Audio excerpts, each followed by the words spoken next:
O território brasileiro é composto por três principais estruturas geológicas: escudos cristalinos, bacias sedimentares e dobramentos modernos. Cada uma desempenha um papel fundamental na formação e nas características do relevo brasileiro.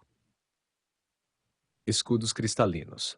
Essas estruturas são formadas por rochas muito antigas, datadas do período pré-cambriano, entre 300 milhões e 2 bilhões e 500 milhões de anos atrás. Os escudos cristalinos ocupam cerca de 36% do território brasileiro e são compostos principalmente por rochas metamórficas e ígneas.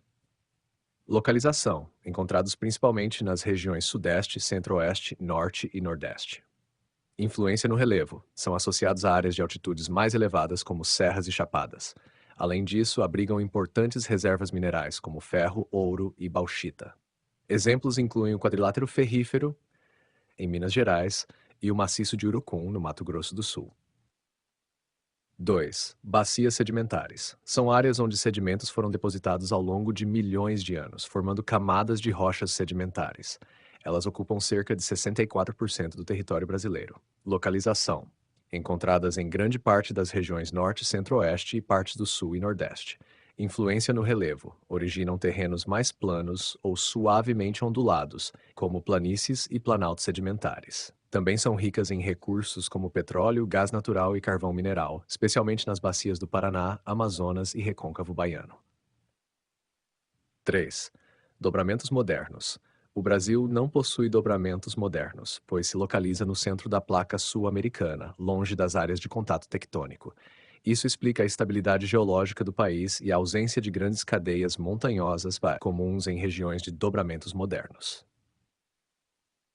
Influência geral no relevo brasileiro.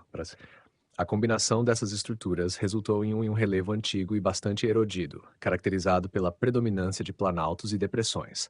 Além disso, a atuação de agentes externos, como o intemperismo e a erosão, intensificou o desgaste do relevo, moldando as paisagens atuais e limitando a ocorrência de grandes altitudes. O relevo brasileiro é considerado um dos mais estáveis do mundo, devido à sua localização em uma área tectonicamente tranquila.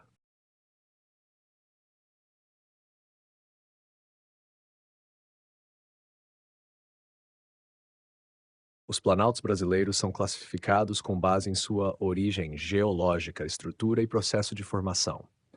Eles se destacam por serem áreas de terreno irregular e com altitudes relativamente elevadas, onde o processo de erosão é predominante em relação ao de sedimentação. A seguir estão as principais classificações e exemplos de planaltos em cada região do Brasil. Planaltos cristalinos, formados por rochas ígneas e metamórficas, estão associados às áreas mais antigas do relevo, como os escudos cristalinos. São caracterizados por serras e maciços residuais, resultantes do intemperismo e da erosão diferencial. Exemplos: Serra do Espinhaço, Minas Gerais e Bahia; Serra da Mantiqueira, entre Minas Gerais, São Paulo e Rio de Janeiro; e Serra do Mar, litoral do Sudeste e Sul. Planaltos sedimentares, formados por rochas sedimentares, localizam-se em bacias sedimentares e apresentam altitudes mais suaves, com chapadas e morros. Exemplo: Chapada dos Veadeiros, Goiás; Chapada Diamantina, Bahia; e Chapada dos Guimarães, Mato Grosso. Planaltos vulcânicos, originados pela solidificação de lavas basálticas em períodos de vulcanismo no passado geológico. O relevo é caracterizado por solos férteis, terra roxa, e relevos tabulares. Exemplos: Planalto Meridional para Santa Catarina e Rio Grande do Sul, abrangendo a região onde o basalto é predominante. Planaltos intrusivos e residuais, formados por intrusões magmáticas e erosão diferencial, criando estruturas residuais de maior resistência à erosão. Exemplos: Maciço de Urucum, Mato Grosso do Sul, e Morro dos Seis Lagos, Amazonas. Exemplos regionais destacados: Região Norte, Planalto das Guianas, situado ao norte do Amazonas e de Roraima, com destaque para o Monte Roraima. Região Nordeste, Planalto da Borborema, abrangendo áreas de Pernambuco, Paraíba, Rio Grande do Norte e Alagoas. Região Sudeste, Planalto Atlântico Sudeste, incluindo as Serras do Mar e da Mantiqueira. Região Sul, Planalto Meridional, associado às áreas de rochas vulcânicas e solos férteis. Região Centro-Oeste, com chapadas como a dos Veadeiros e a dos Guimarães. Os planaltos brasileiros desempenham um papel essencial na dinâmica ambiental e socioeconômica, influenciando o clima, a hidrografia e a ocupação humana.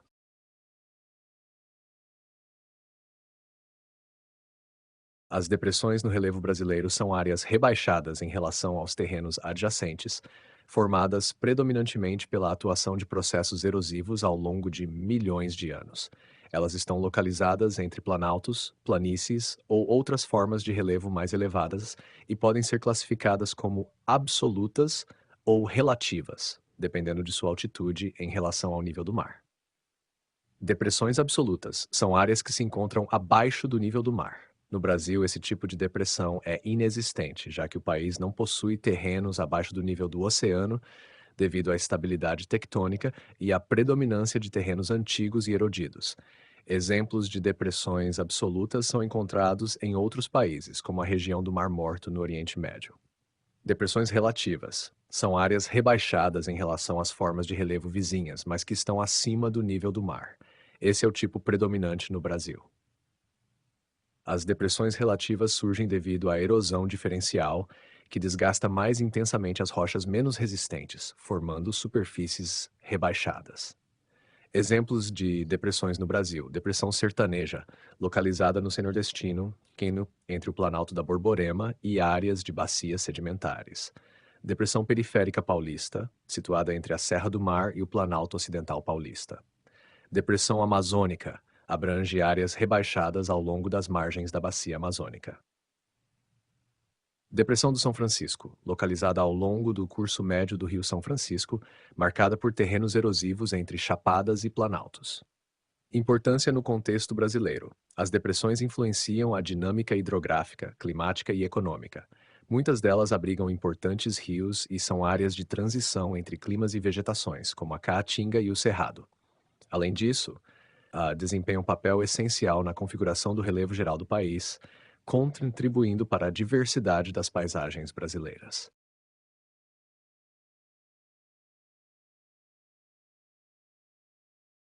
As planícies brasileiras são formas de relevo caracterizadas por superfícies relativamente planas ou suavemente onduladas, geralmente localizadas em áreas de baixa altitude. Sua formação está relacionada a processos de sedimentação em diferentes contextos geológicos e climáticos. A seguir, destacam-se a origem e as atividades econômicas predominantes associadas a essas áreas. Origem das planícies brasileiras. As planícies se formam pelo acúmulo de sedimentos transportados por rios, mares ou ventos ao longo do tempo. No Brasil, elas estão associadas a três principais processos: planícies fluviais, formadas pela deposição de sedimentos transportados pelos rios, frequentemente em áreas aluviais. Exemplo: planície do Pantanal, a maior planície inundável do país, alimentada pelos rios Paraguai e seus afluentes. Planícies costeiras, originadas pela ação de mares e oceanos com formação de praias, restingas, manguezais e outros ecossistemas associados. Exemplo: planície litorânea, que acompanha o litoral brasileiro. Planícies lacustres, formadas em áreas de depressão preenchidas por sedimentos, como antigas lagoas ou áreas de inundação. Principais planícies brasileiras: planície do Pantanal, localizada nos estados do Mato Grosso e Mato Grosso do Sul, é reconhecida como um dos maiores ecossistemas alagados do mundo. Planície amazônica, formada ao longo da bacia amazônica, é composta por áreas de várzeas, alagáveis e terras firmes. Planície litorânea, estende-se ao longo do litoral brasileiro, com formação de praias, dunas, manguezais e restingas. Atividades econômicas predominantes. As planícies desempenham um papel importante em diversas atividades econômicas, dependendo de suas características locais. Pecuária extensiva predomina no Pantanal, devido à disponibilidade de pastagens naturais durante os períodos de seca. Agricultura é limitada em áreas alagáveis, mas ocorre em partes das planícies litorâneas e amazônicas com o cultivo de arroz, mandioca e outras culturas adaptadas. Pesca, importante nas planícies fluviais e costeiras, especialmente nas várzeas amazônicas e nos manguezais litorâneos. Extrativismo vegetal e mineral, destaca-se na Amazônia, com a coleta de frutos, madeira e recursos minerais, como ouro em algumas áreas. Turismo e lazer, com forte presença nas planícies costeiras, especialmente em praias, manguezais e áreas de preservação ambiental, como o Pantanal. As planícies brasileiras, além de sua relevância econômica, possuem grande importância ambiental, abrigando ecossistemas diversos e altamente produtivos. como os manguezais e as várzeas amazônicas, que desempenham papéis cruciais no equilíbrio ecológico e no sustento das populações locais.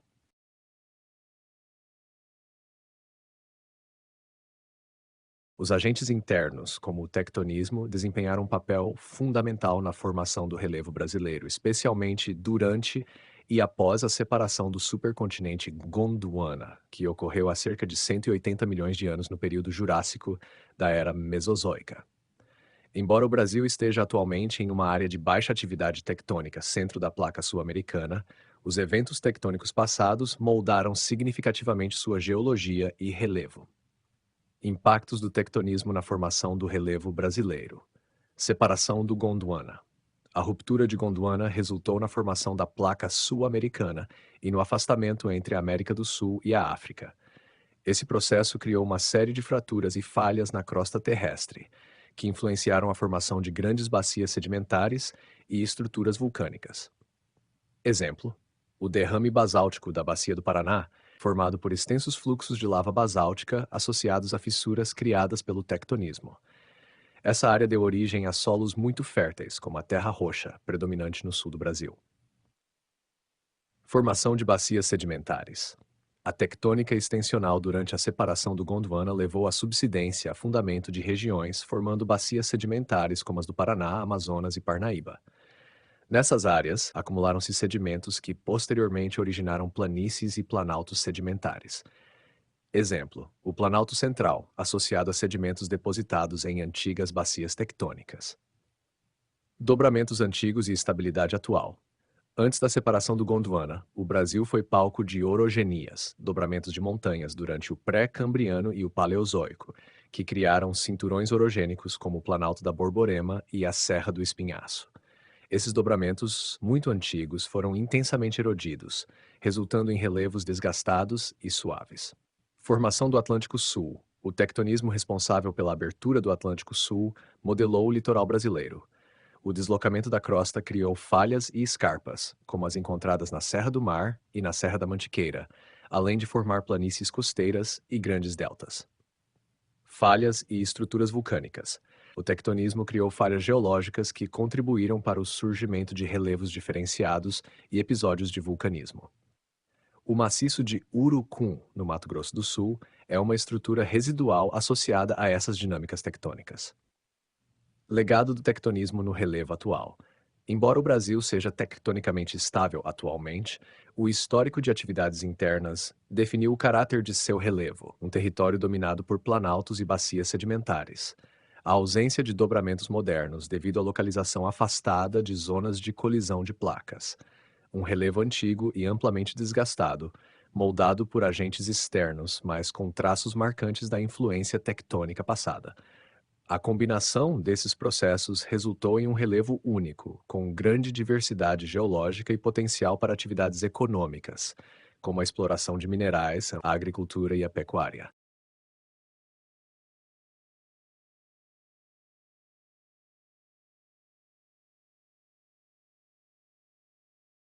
Embora o Brasil esteja em uma região tectonicamente estável atualmente, há evidências de vulcanismo em seu passado geológico, especialmente associado à separação do supercontinente Gondwana e à formação de bacias sedimentares. Essas evidências incluem rochas vulcânicas, terrenos formados por antigos derrames de lava e estruturas geológicas associadas a atividades magmáticas. Principais evidências de vulcanismo no Brasil e suas localizações. 1. Há derrames de lava basáltica na Bacia do Paraná. Descrição: durante o período Cretáceo, há cerca de 140 milhões de anos, extensos derrames de lava ocorreram na região da Bacia do Paraná, no contexto da separação entre a América do Sul e a África. Esses derrames formaram a maior província ígnea continental do planeta, conhecida como Província Magmática do Paraná Etendeca. A localização abrange partes do Rio Grande do Sul, Santa Catarina, Paraná, São Paulo e Mato Grosso do Sul. Características: o resfriamento da lava deu origem a rochas basálticas e, com o intemperismo, formaram-se solos muito férteis, como a terra roxa, amplamente utilizada na agricultura. 2. Vulcões extintos no Rio Grande do Sul. Descrição: o vulcanismo associado à província magmática do Paraná Deixou resquícios de vulcões extintos. Localização: próximo à cidade de Anita Garibaldi, em Santa Catarina, e no município de São João do Polesine, no Rio Grande do Sul. Características: são antigos condutos vulcânicos que hoje aparecem como estruturas erodidas e expostas. 3. Maciço de Poços de Caldas. Descrição: trata-se de uma estrutura geológica formada por atividades vulcânicas e intrusivas no passado. Localização: sudeste de Minas Gerais e áreas próximas do estado de São Paulo. Características: é uma região rica em minerais, como urânio e zircônio, e possui fontes termais associadas à sua origem magmática. 4. Vulcões submarinos da plataforma continental brasileira. Descrição: estudos recentes identificaram antigos vulcões submarinos inativos na plataforma continental do Brasil, especialmente na margem do Atlântico. Localização: regiões próximas ao litoral do Espírito Santo e Rio de Janeiro. Características: esses vulcões se formaram durante a abertura do Oceano Atlântico e hoje estão submersos. 5. Maciço de Urucum. Descrição: embora não seja um vulcão, esse maciço de origem magmática está associado a eventos tectônicos que permitiram a intrusão de magma. Localização: Mato Grosso do Sul, próximo à fronteira com a Bolívia. Características: importante área de mineração, com reservas de ferro e manganês. Importância das evidências de vulcanismo no Brasil. Essas formações vulcânicas não só ajudam a compreender a história geológica do território brasileiro, mas também influenciam a economia e o meio ambiente. Solo fértil, como a terra roxa derivada de rochas basálticas. Recursos minerais. Recursos minerais: depósitos de minerais associados a processos vulcânicos como ferro, manganês e urânio. Patrimônio geológico: áreas como os vulcões extintos e o maciço de Poços de Caldas têm potencial turístico e científico. Essas evidências revelam que, embora o Brasil seja tectonicamente estável hoje, seu passado vulcânico desempenha um papel crucial na configuração do relevo e dos recursos naturais.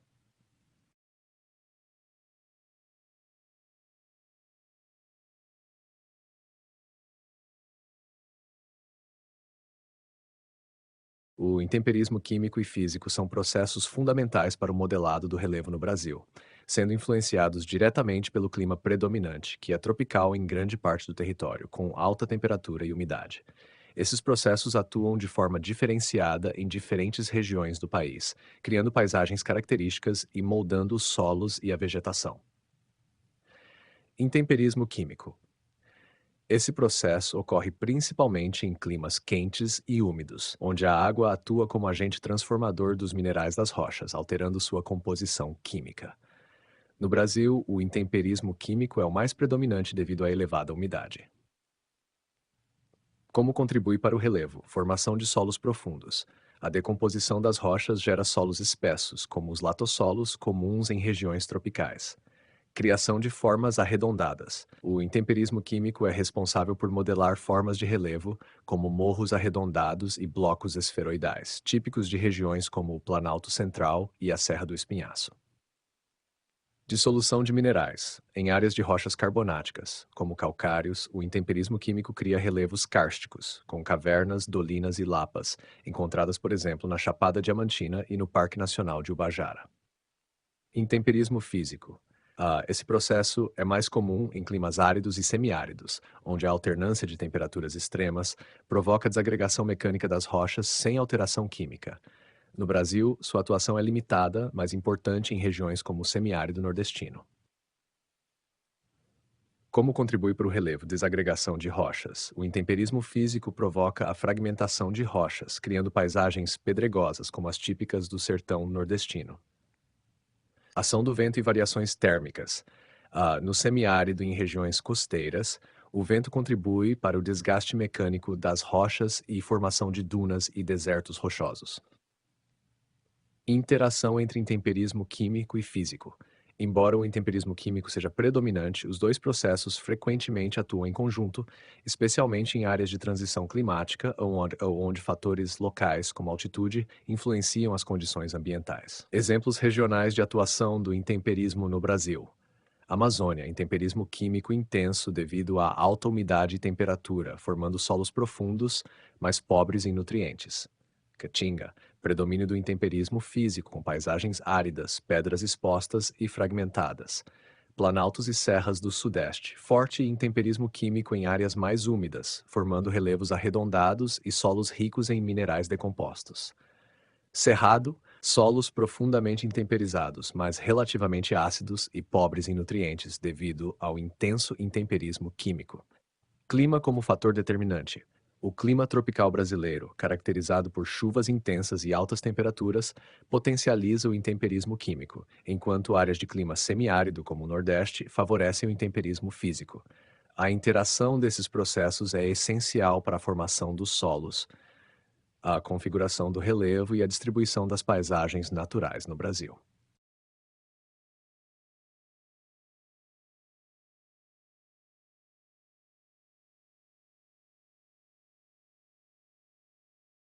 Os rios são agentes erosivos poderosos, desempenhando um papel central na formação de vales e planícies aluviais no Brasil. Sua ação erosiva, de transporte e deposição de sedimentos, está diretamente relacionada à dinâmica fluvial, ao regime climático e às características do relevo brasileiro, resultando em paisagens diversas ao longo do território. Ação erosiva dos rios e formação de vales. Os rios erodem o solo e as rochas ao longo de seu curso, formando vales que variam de acordo com o estágio de evolução do rio. Estágio jovem. O rio possui alta energia e atua intensamente na erosão vertical, escavando vales em forma de V. Esse processo é evidente em áreas de relevo acidentado, como a Serra do Mar e a Serra da Mantiqueira. Estágio maduro. A erosão lateral se torna mais significativa, alargando os vales e formando planícies fluviais. Exemplo, os vales do Rio São Francisco em seu curso médio. Estágio velho. Predominam áreas amplas e de relevo suavizado, com grande deposição de sedimentos. 2. Formação de planícies aluviais.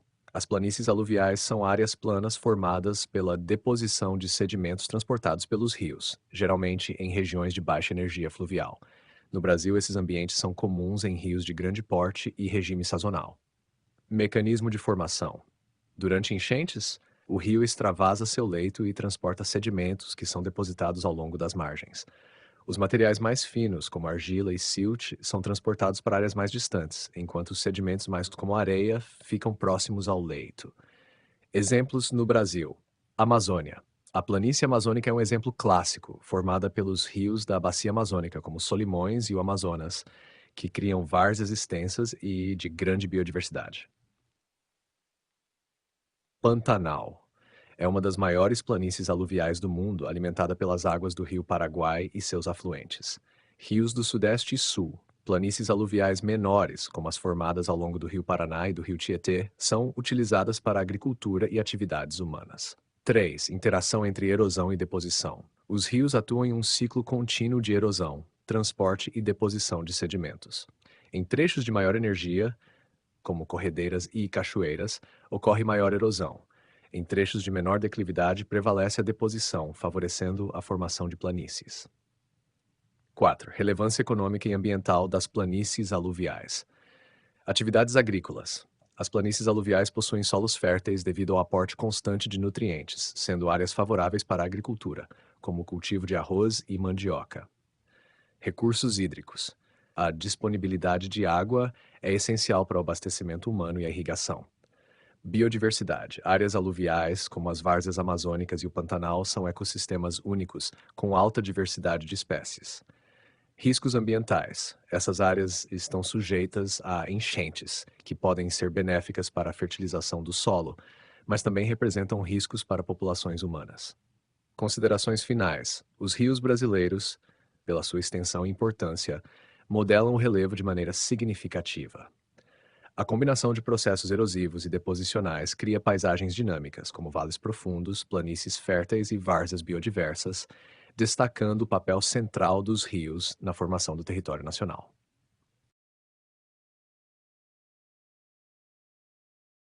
Na região norte do Brasil, predominam relevos associados à vastidão da bacia amazônica e à presença de terrenos geologicamente antigos, compostos por áreas de planícies, planaltos e depressões. Esses relevos interagem de maneira marcante com a floresta amazônica, cuja densa vegetação e regime climático influenciam intensamente os processos de intemperismo e erosão. Tipos de relevo predominantes na região norte. 1. Planícies amazônicas. Características: áreas planas, baixas e frequentemente inundadas, associadas aos grandes rios da bacia amazônica, como o Amazonas, Solimões e Negro. Formação: resultam da deposição de sedimentos trazidos pelos rios, principalmente durante as cheias, criando várzeas e áreas aluviais. Uso humano: essas áreas são utilizadas para atividades de subsistência, como a agricultura e a pesca, além de serem ricas em biodiversidade. Planaltos. Planaltos residuais norte-amazônicos, localizados na fronteira com a Venezuela e as Guianas, incluem formações como o Monte Roraima. Caracterizam-se por superfícies elevadas e escarpadas, formadas por rochas resistentes à erosão. Planaltos sedimentares abrangem áreas de altitudes moderadas, como as encontradas no sul da região próximas ao Planalto Central. Planaltos cristalinos, formados por rochas antigas e resistentes, como granito e gnaísse, em áreas mais altas e dissecadas. Depressões. Depressão Marginal Norte-Amazônica, situada entre os Planaltos e a planície, é uma área de transição caracterizada por terrenos suavemente ondulados. Depressão Sul-Amazônica, localizada ao sul da Bacia Amazônica, também funciona como área de transição entre os Planaltos e as planícies. Influência da floresta amazônica no intemperismo e erosão. 1. Intemperismo químico.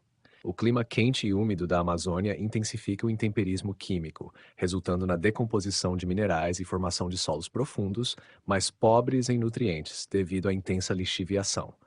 A densa cobertura vegetal desempenha um papel protetor, reduzindo a exposição direta das rochas à água e ao calor, mas também acelera o intemperismo pela liberação de ácidos orgânicos provenientes da decomposição da matéria vegetal.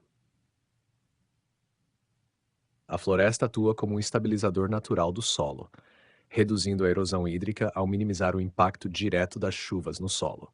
Contudo, o desmatamento altera drasticamente esse equilíbrio, expondo o solo e aumentando os processos erosivos e a formação de vossorocas em áreas desmatadas. 3. Ciclo de nutrientes e formação do solo. A floresta mantém um ciclo fechado de nutrientes, onde a maior parte da matéria orgânica é rapidamente reciclada e reabsorvida pelas plantas, deixando os solos relativamente pobres e mais vulneráveis à erosão quando desmatados.